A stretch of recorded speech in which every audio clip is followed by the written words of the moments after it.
Hey guys, so I just wanted to go ahead and say this real quick before the video actually starts. I think from what I could tell in my actual overall video of this, I didn't mention a specific round count. Now for me, personally putting rounds to this, I don't really know exactly how many rounds I have, maybe anywhere from 3,000 to 4,000, upwards of 5,000. I just don't know. I never really counted.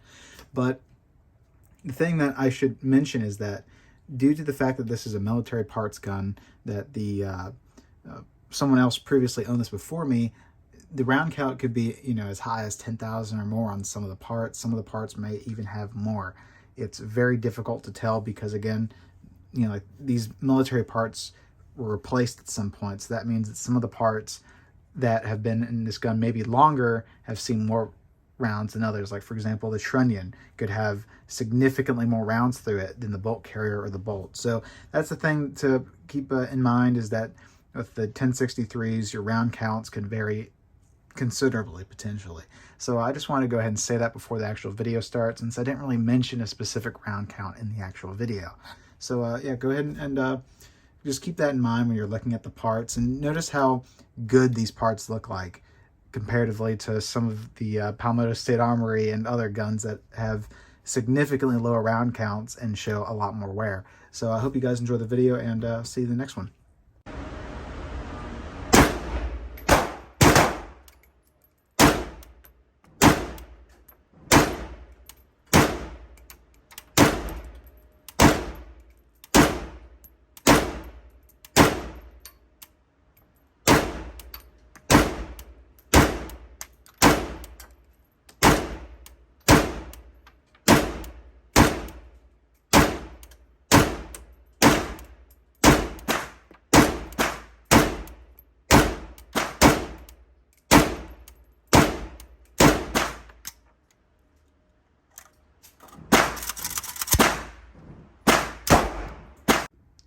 Hello guys, welcome back to another video.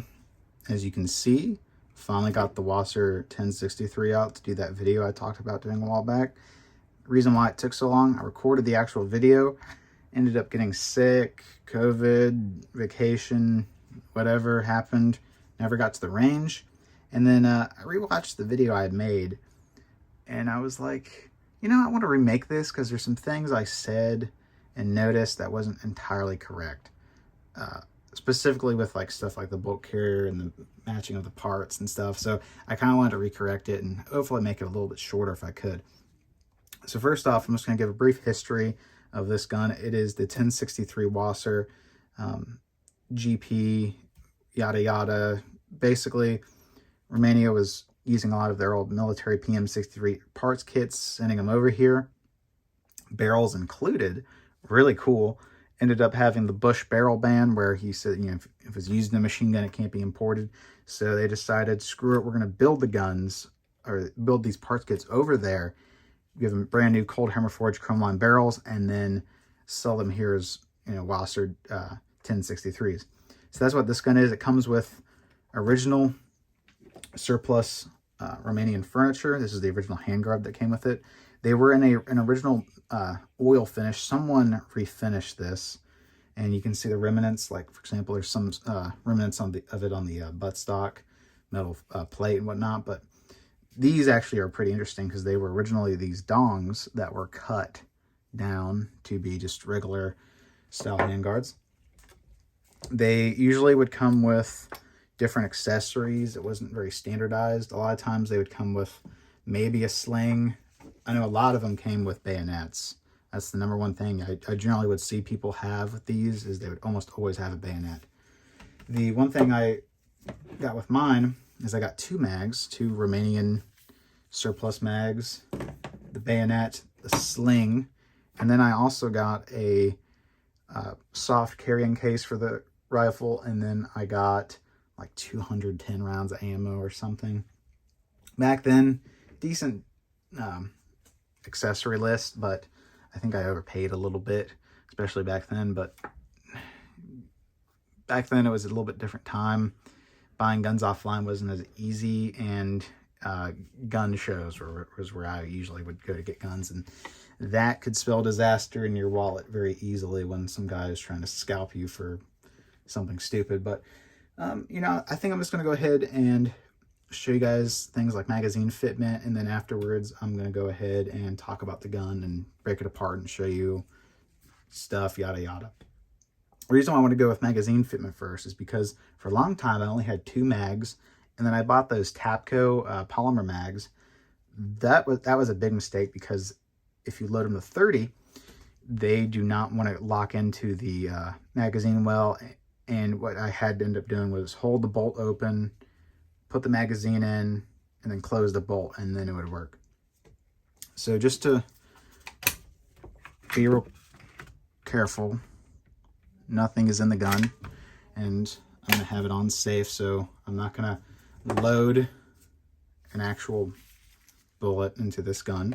I'm just showing you the magazine fitment. And the reason why I think it is important to do it with the rounds in the magazine is because I actually have some of those polymer unreinforced 74 mags from Bulgaria, and I noticed that when they're fully loaded, they do not wobble at all, really, except when they are unloaded, they wobble side to side. The worst I've ever seen an AK mag wobble, but they run perfectly fine. So that's why I like to do it with rounds in the magazine, because that can give you a false indication of that the magazine won't run. So this is a standard Romanian blued finish magazine. It has the Romanian triangle with the arrow in it, from what I can tell, and it has like numbers and stuff. But this fits perfectly fine, doesn't really rock too much, a little bit forward and a little bit of side to side. Comes out pretty good, almost hits the dong. That's the thing you gotta be careful of. Next up, PMag. These are probably what's going to come with the WASR 10 nowadays, and this has a little bit of issue when to go into the front, because I'm assuming there's a little bit too much material on the magazine, and that prevents it from locking in easily. Not much side to side at all, barely any forward or rear. And then it comes out a little bit stiff because that front polymer area is too thick and it locks up. Civilian, commercial, reinforced Bulgarian magazine. Has that cool Bulgarian commercial company's logo reinforced on everything. And this I know won't work because it makes that thing look insane and doesn't lock in. I'm assuming it's because the cross bolt right here is getting caught up on the material and there's too much. Next up, we have everyone's favorite Russian Bakelite. This is a Tula. As you can actually see real quick, where we've had some issues with this going in the first time, but once it does that, it goes in flawlessly, and there's like no play. A little bit of forward to backwards maybe, but nothing really noticeable. And these look really good. It comes out a little bit harshly because of that, but nothing to be too sad about. The little Arsenal 5-rounder, that's actually a 10-rounder, but they limit it to be a 5-rounder. Goes in really good. Looks dumb, especially with the dong, because why would you have this? I guess it's good for zeroing guns on sandbags, because these curved 30-rounders can be a pain, but that's kind of hard to do it with a dong. And then last but not least, because it has the most capacity, is the 75-rounder. So this is a backloading 75-rounder. I have no idea where it is from. You can see it got damaged and had to be fixed.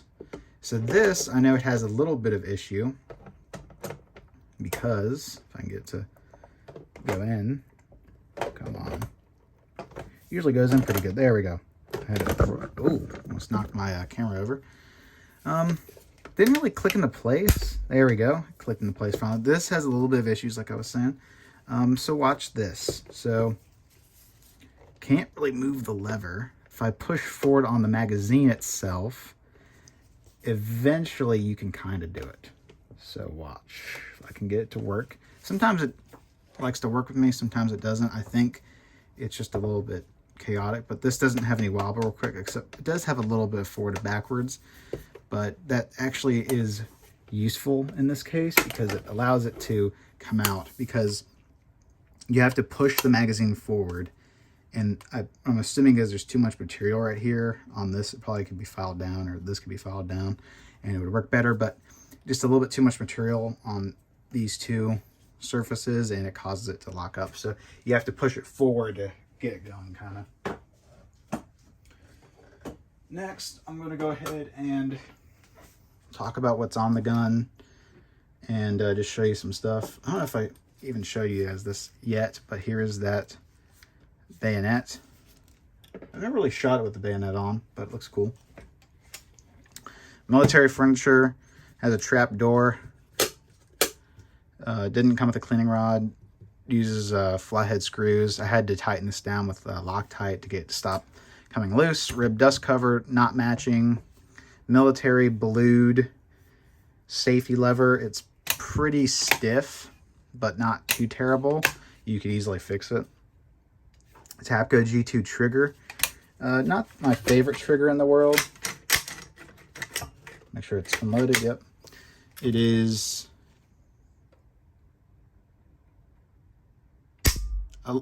It's a little bit unpredictable. It's so difficult to do that behind a camera. There we go. The first little bit of travel is nice. It's a little bit creepy. And then you get to a certain point where it just kind of slides and you fire. It doesn't really feel like you can predict when it's going to break. But a lot of people love that for bump firing. They love to use that trigger. It's all right. I haven't replaced it because I don't think I need to, but some people might. You have a Romanian P-Mark 1000 meter rear sight leaf, or rear sight leaf, yeah. Has a dong. I need to color match this a little bit better, but it's kind of a nasty one. Actually, I already skipped over it. It came with the US made polymer black pistol grip. I actually replaced it with this one because I love the look of this. This is like a refinished Romanian, so makes it look more classic. 45-degree gas block. The upper handguard, it likes to rotate a bit, even with the spring on. Bayonet lug, of course, cleaning rod, canted front sight just a bit, not too terrible. I've had worse. And then I believe that's a C for century marked sugar scoop. So that's what it came with. Oh, real quick, accessory rail. I've used it a little bit with a, let me grab it. Hollow Sun, like random string of numbers and letters as they always name their stuff. Like the cheapest model you can get. It works decent.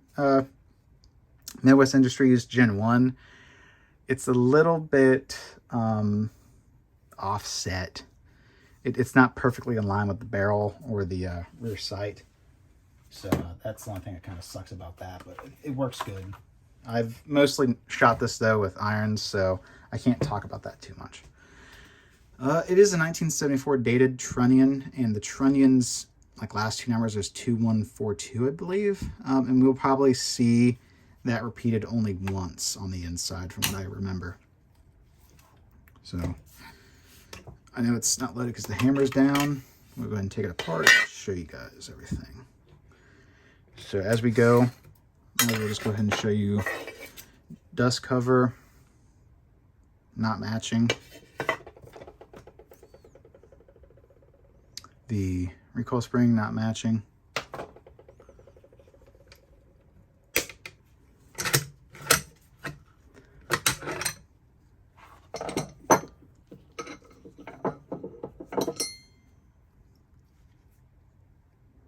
You can't really see that probably, but it is ending in 9.7.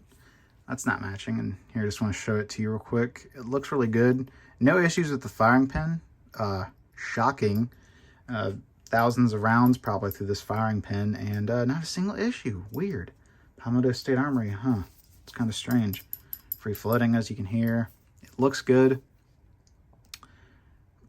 Lugs look perfect, pretty much. I mean, there's nothing that jumps out at you as weird. So it does have a little bit of that finish wear on the tail. But again, that's nothing I would worry about. Now you can really tell this has been shot a lot because that has like completely missing finish up here. I actually do have I have a theory as to why that is, because this is a US made piston. I don't know if you can hear that. You probably can't. There's like texturing on it. It has like maybe that's a mark. I don't know what that is, but it's not chrome line from what I can tell, or it might be. It might just be stainless steel. Who knows?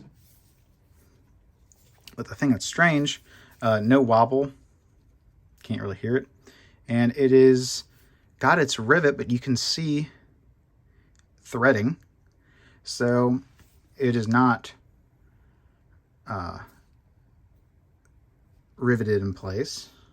Just trying to look at, you know, I've been really theorizing about this, and I don't see a rivet on this side. So I'm assuming they're probably done is welded it in place, and this was probably a 922R compliance part. Looking at the tail, been beat slam up. So here you can see the original serial number, and then they force matched it to this one. Channel looks good, you know, typical wear and whatnot. Now to go to the inside. Let me move this over just a little bit to kind of show you. Now this is horrible lighting. I will fix that somewhat, hopefully. You can see the inside. You know, typical wear point right there. Lugs look good. That lug looks good. Rails look good. Ejector looks good. You can see right here, I have a shepherd's hook retaining plate instead, or I have a retaining plate instead of a shepherd's hook because shepherd's hook broke. Can't remember how many rounds I was in the gun, but you know, you start having the pins walk, and you're like, what is that? And you end up looking up that this the shepherd's hook could eventually break, and so you replace it with a retaining plate. So that was typical. A lot of people have that issue. That's the only issue I've had with this gun and the screw coming undone. Well, that's not really an issue with the gun itself, I would say, but having like malfunctions, I guess, only issue. Also, real quick, mismatched safety lever, and it's military full auto. Speaking of full auto military, from what I can tell, they shaved down the full auto lug because I don't see one at all. Because it's usually right here, if I'm not mistaken. Someone could probably correct me in the comments if they saw anything that was military full auto or not. I think that's interesting if they do that, because you know, it's just kind of weird because it does have the Y stamping, so that's just strange to me. Why they would take the time to do that but leave the Y stamping, or you know, whatever.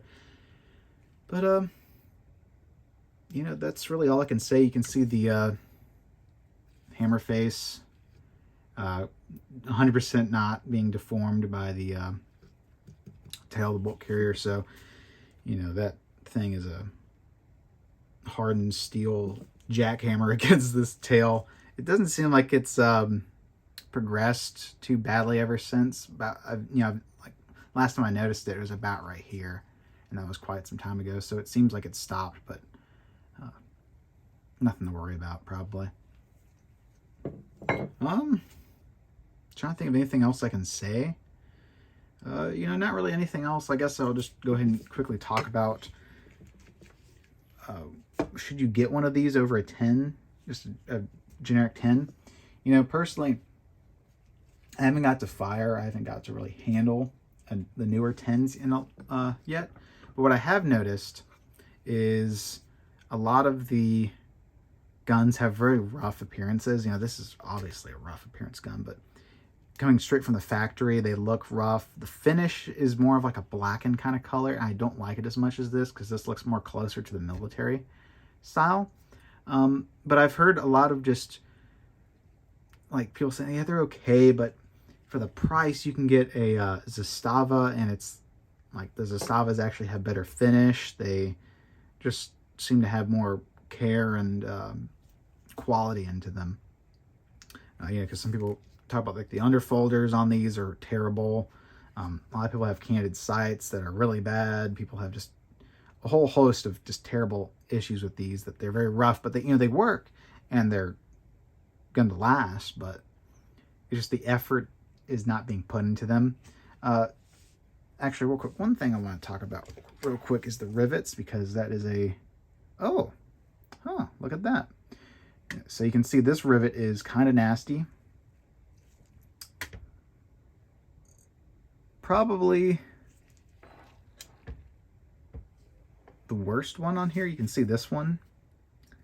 It looks like it's maybe a little bit warped or pushed in too far. Not the greatest rivet job in the world, but it is held up. That's one thing I actually just want to quickly say. Rivets back then, when this gun was first coming out, was like a huge issue. That was like one of like the #1 things that people cared about when they looked at AKs, was the rivets. And I think that's kind of interesting now, because I don't see that as much. You might as well, if you have an opinion on this, if you notice this, please comment, because personally, I see most people complaining about things like hammer forged bolt carriers, hammer forged, cold hammer forged barrels, that kind of thing, and chrome lining, more so than they care about rivets nowadays, because it seems like rivets are at a point where they're all decent and no one cares anymore. So that's kind of interesting to me. Might as well look at these rivets too, I guess. They look decent. Probably not the best rivet like right on the left side, but they all look okay for what it is, I guess. So yeah, I mean, that might be an issue to look out for with these. If you really want one of these over like a 10, definitely check out your rivets, because like, for example, that one, I probably wouldn't have bought this if I'd noticed that. But again, nowadays, especially on 10s and Zastavas and stuff, rivets aren't really a huge issue anymore. So that's what I want to go ahead and talk about real quick, is just why would you want to get one of these over a 10, as well as the issues I already mentioned just a little bit before going into the rivets. Another thing is the price is actually not too terrible on these. From what I've noticed on like Gunbroker, some people who try to sell these will sell them for about the same price as just a standard WASR, maybe a little bit more. Maybe Gunbroker is just a terrible place to look for guns and stuff, because people are scalping you on there. But if you can find one, if it's for a pretty good price, it might be better than getting a brand new WASR 10 nowadays, because of some of those issues I mentioned, and also because this has more of a military pedigree than that, because this has real military parts in it. So that's kind of a cool feature, I guess I would say, on that. But there's not much else I can really talk about. It's a rough, ready gun. Might as well mention it. I didn't get to show it to you, but the dust cover does wobble just a tad bit, but it's better than my Arsenal. And so, honestly, this isn't a terrible gun. It was a good first gun. There was a lot of bad guns when these were still coming into the country as a 1063 that you could have gotten instead of one of these. A lot of people go, oh, if only I'd known, I would have got a Sega back then. If only I'd known, I would have got a Vepr, I would have got, whatever. If your only gun that you had gotten back then was, like one of these, or a decent other import gun, not even a Russian, not even a 74 back when it, 7.6, or you had bought in tons of 7.6 or whatever, just think about if you at least gotten something like this, or something like just a decent import, you are better off than a lot of people were back then, because there was a lot of bad you could have picked from, especially if you had no idea what you're doing. And I didn't know what I was doing when I was getting one of these, just because I wasn't big on the internet back then. But I could have gotten an IO. I could have gotten maybe a RAS-47. I don't really know if that was out yet. But if you think about it, it would have been a lot worse if I had gotten an IO rifle over something like this. So I'm not too complaining about it anymore. I don't really care anymore. I'm happy with what I got. I've, you know, gotten other rifles since then. So, you know, it's nothing to sweat over, I think. So, yeah, that's my video on this, I guess. I'm thinking about doing a video on the, what is it, the SLR 107R-11, I think is what it's officially called. It's like their budget kind of rifle. I got it like, I want to say in the mid of 2020, I think. And I think I want to make a video on it because my experience with it is definitely a one of, I don't really know if I would have bought it again or if I had known what I was exactly getting if I would have bought it, because it's a good rifle, but it's just not what I think a lot of people would think it is because of the Arsenal name. And I think that mostly has something to do with the fact that a lot of people, when they think of Arsenal, they think of the Milt guns.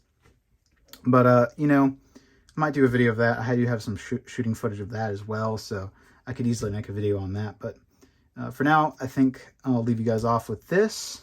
And tell me what you guys think in the comments. I try to reply to all the comments I see. So hopefully we can have a good discussion in the comments section, talk about some things. If you guys have insight, any comments, concerns, requests, please feel free to leave them, because, you know, I don't really know if I'm going to make something out of this, if this channel could become something. I'm just kind of doing it for fun, and I've been shocked at the amount of views and interaction I've gotten on some of these videos. I never would have guessed. So hope you guys have a wonderful day, and thanks for watching the video. See you guys in the next one.